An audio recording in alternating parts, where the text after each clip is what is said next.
This is going to sound kind of silly, but I had to reinstall Windows very shortly after the end of the last video. The reason for that is I used that hard drive in several other computers. It's sort of my test drive.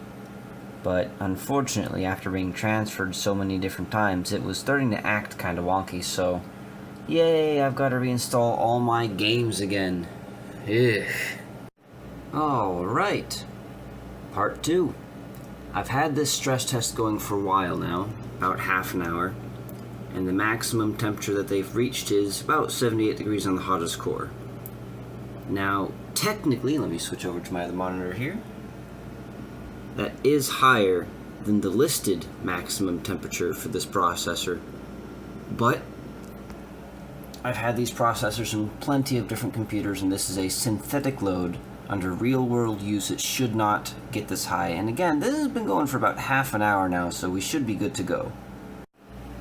We are going to run a benchmark using just the CPU overclocked. We'll talk about GPU overclocking in a few minutes once this is done. Here we go. I suppose while this is running, I should talk about the rest of the setup.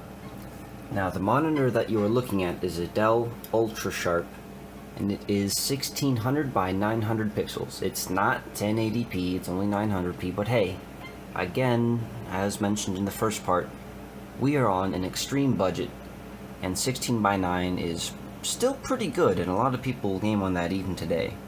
The reason we are choosing a Dell is for these. Not many monitors have those these days, and I really like that.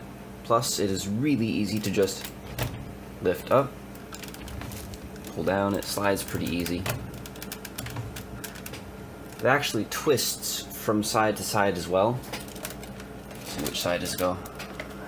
It's locked in place. It's really hard to twist it with the computer right there, but you get the point. Get it straight again. I really like these monitors, and you can find them for about $20 each.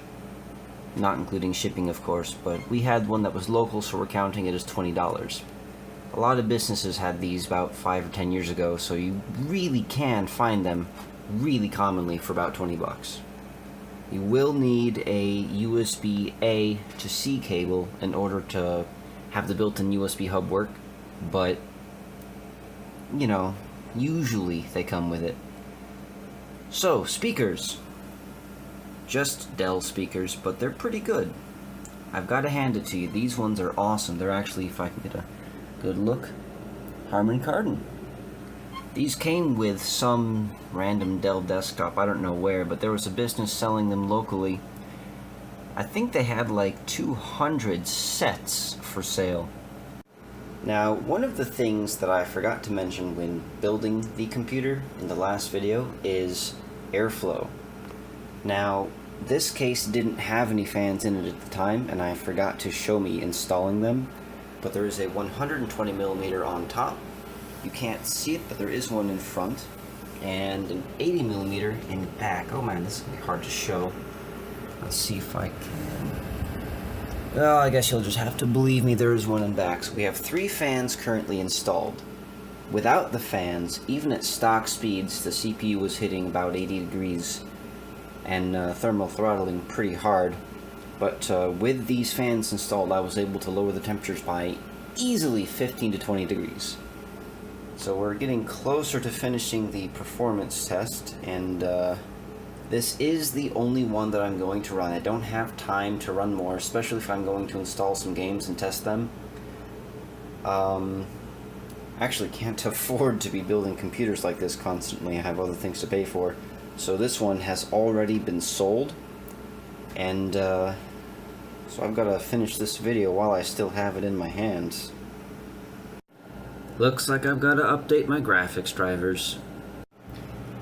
I hate the GeForce Experience. Nothing can compare to how bad that is. I suppose I should explain why. On every single graphics card that I've had other than my 1050 Ti, the GeForce Experience has done nothing but interfere with my games and cause intermittent crashes. So, I will never install that piece of crap. Alright, I have rerun the benchmarks, and after reinstalling the graphics driver, we jumped 500 points. Now, let's see what we can do after overclocking the graphics card.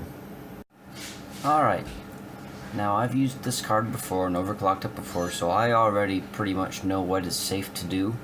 So we're going to bump up the core by about 200 megahertz, which is relatively safe on most NVIDIA cards, from reputable sellers at least. And the memory clock, we're going to go all the way up about 500 megahertz more. And let's see if it works. Well, after rerunning the test with the overclocked version, we came up almost 600 points in 3D graphics. We lost about 4 points in 2D Mark, but that could be due to certain inconsistencies in the test. That's within the margin of error. Overall, pretty good increase. I wanted to show the audio quality of these speakers, so I went out and found myself some royalty-free music. I know that my microphone's probably not going to do it justice.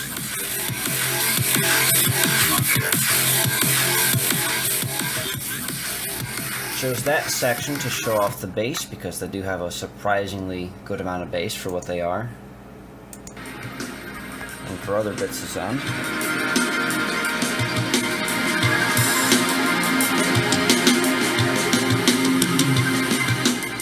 Overall, it's really not bad. I really, really like these speakers. In fact, these are mine. So there you go. Not bad at all. Well, I think this is probably going to end up being a part 3 to this. I don't have time for this. Look out for part 3 soon. This is... Sorry about the shorter video.